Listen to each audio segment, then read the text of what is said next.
राजकुमारी की शादी का ऐलान पूरे राज्य में हुआ था। यह शादी अनोखी शर्तों पर आधारित थी। राजकुमारी बचपन से ही असाधारण थी, न केवल अपनी सुंदरता में, बल्कि अपनी बुद्धिमत्ता में भी। उसके पिता, राजा चंद्रकेतु, चाहते थे कि उनकी बेटी के लिए ऐसा वर चुना जाए जो उसकी बुद्धिमत्ता के योग्य हो। इसीलिए राजकुमारी ने स्वयं यह शर्त रखी कि जो भी 20 तक की गिनती इस प्रकार सुनाएगा जिसमें सारा संसार समा जाए, वही उसका पति बन सकेगा।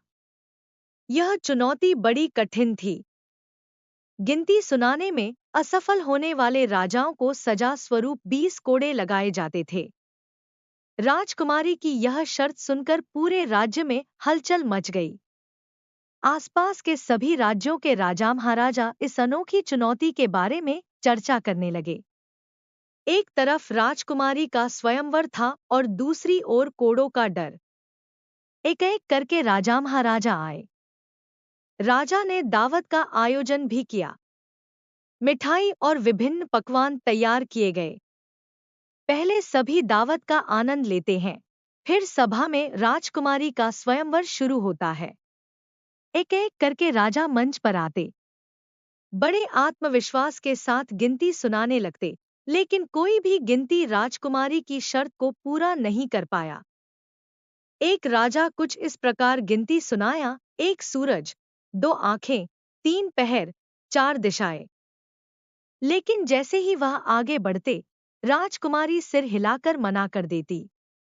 इसमें संसार की सारी बातें नहीं है। राजा को सजा मिलती। कोड़े खाने के बाद वे शर्मिंदा होकर सभा से चले जाते। धीरे धीरे कई राजा डर के मारे स्वयंवर में हिस्सा ही नहीं ले रहे थे। कुछ ने इसे राजकुमारी का अहंकार बताया, तो कुछ ने इसे व्यर्थ की चुनौती कहा। दरबार के बाहर बैठे एक हलवाई, जिसका नाम माधव था, इस पूरी घटना को देख रहा था। माधव साधारण व्यक्ति था, लेकिन उसकी बुद्धि तीव्र और चतुराई से भरपूर थी। जब उसने राजाओं को गिनती सुनाने में असफल होते देखा, तो वह हंस पड़ा। उसकी हंसी सुनकर दरबारियों का ध्यान उसकी ओर गया। एक मंत्री ने पूछा, तुम क्यों हंस रहे हो? माधव ने उत्तर दिया, इन राजाओं को 20 तक की गिनती नहीं आती। कितनी हास्यास्पद बात है। यह सुनकर दरबार में खलबली मच गई। गुस्साए राजाओं ने कहा, अगर इतना ही जानते हो तो तुम ही गिनती सुना दो। राजा चंद्रकेतु ने माधव को बुलाया और पूछा, क्या तुम गिनती सुनाने का साहस करोगे? याद रहे, असफल होने पर तुम्हें मृत्युदंड मिलेगा। माधव ने हंसते हुए कहा, यदि मैं गिनती सुनाऊं और वह सही साबित हो, तो क्या राजकुमारी मुझसे विवाह करेगी? मैं साधारण हलवाई हूं। यह स्वयंवर तो केवल राजाओं के लिए है। राजकुमारी ने तुरंत कहा, यदि तुम मेरी शर्त को पूरा कर सको, तो मैं तुमसे शादी करूंगी। मैं वर्ग या पद नहीं देखती, मैं केवल बुद्धि और योग्य व्यक्ति की तलाश में हूँ। सभी दरबारी, राजा और स्वयं राजकुमारी यह देखने के लिए उत्सुक हो गए कि माधव क्या करेगा। राजा की आज्ञा पाकर माधव ने गिनती शुरू की।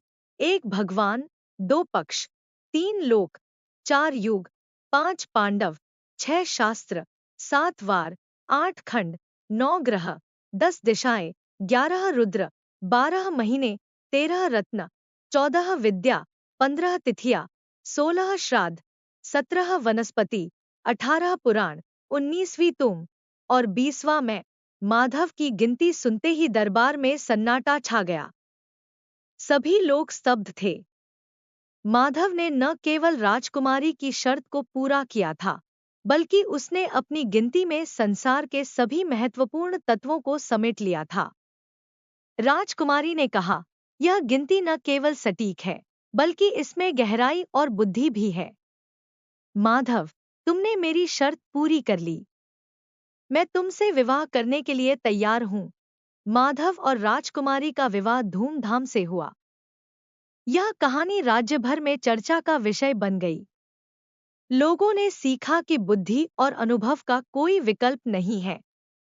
इस घटना ने दिखा दिया कि उच्च पद या धन से अधिक महत्वपूर्ण इंसान की समझ और तजुर्बा है।